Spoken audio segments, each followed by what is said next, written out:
బహుజన times news Kurnool జిల్లా ఆలూరులో మహానాడు సంబరం. Aluru TDP incharge శ్రీమతి వైకుంఠం జ్యోతి, రాష్ట్ర ఆర్గనైజింగ్ సెక్రటరీ వైకుంఠం శివప్రసాద్ ఆధ్వర్యంలో పసుపు చెండా రేపరేపలు.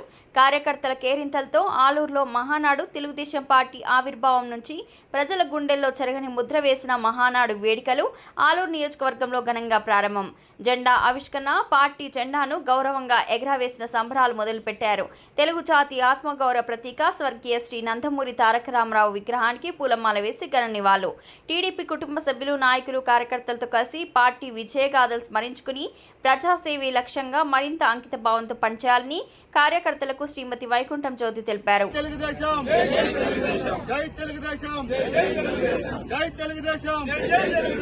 జోహార్ అన్న ఎన్టీఆర్, జోహార్ అన్న ఎన్టీఆర్, జోహార్ అన్న ఎన్టీఆర్, జోహార్ అన్న ఎన్టీఆర్.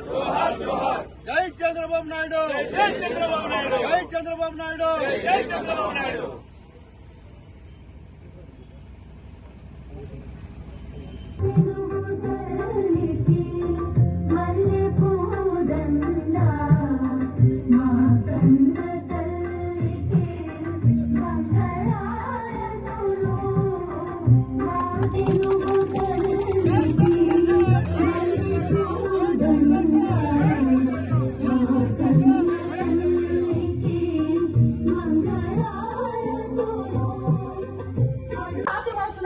సందర్భంగా తెలియజేసుకుంటూ ఈ అవకాశం కల్పించిన పెద్దలకు నేను హృదయపూర్వక ధన్యవాదాలు తెలియజేసుకుంటున్నాను. జై తెలుగుదేశం, జై చంద్రబాబు నాయుడు గారు. ఈ తీర్మానాన్ని కూడా నేను బలపరుస్తున్నాను. మహిళా సాధికారత తీర్మానాన్ని కూడా నేను బలపరుస్తున్నాను.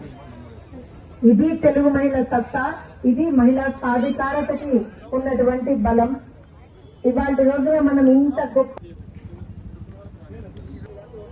మన దేశంలో మహిళ మొట్టమొదటి పార్టీ తెలుగుదేశం పార్టీ. మొట్టమొదటి వ్యక్తి స్వర్గీయ అన్న నందమూరి తారక రామారావు గారు.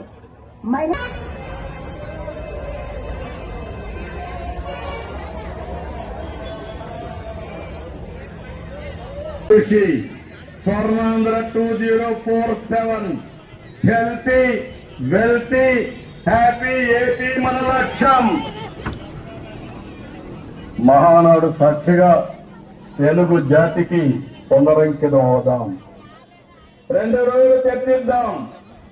చర్చించిన తర్వాత ఈ విధంగా చేయాలో వారి వారి స్థాయిలో వారు ముందుకు పోవాల్సిన అవసరం ఉంది. అవకాశాలు వస్తాయి. అవకాశాలు నిలబెట్టుకుంటే ఇంకా అవకాశాలు వస్తాయి. వచ్చిన అవకాశాన్ని సరిగా చేసుకోలేకపోతే ఇబ్బంది పాలవుతామని మరొక్కసారి తెలియజేసుకుంటూ తెలుగుదేశం వర్ధిల్లా మెజార్టీతో గెలిచాం. ఇది మీరందరూ గుర్తుపెట్టుకోవాల్సిన అవసరం ఉంది. కూటమి ధర్మాన్ని పాటిద్దాం. మిత్రపక్షాలతో ఐక్యంగా సఖ్యతతో ఉందాం. మళ్లీ రేపు ఏ ఎన్నికలు పెట్టినా ఆనాటి కంటే ఎక్కువ ఓట్లు సాధిస్తే అది మన పర్ఫార్మెన్స్. తక్కువ వస్తే ఎక్కడో లోపం జరిగింది, ఆ లోపాన్ని కరెక్ట్ చేసుకోవాల్సిన అవసరం ఉంది. ఇంకో పక్కన పార్ట్ టైం పాలిటిక్స్ వద్దు, అహంకారం వద్దు, ఎగువలకు పోవద్దండి. ఈ విషయం అందరం గుర్తుపెట్టుకోవాల్సిన అవసరం ఉంది. అధికారం శాశ్వతం కాదు.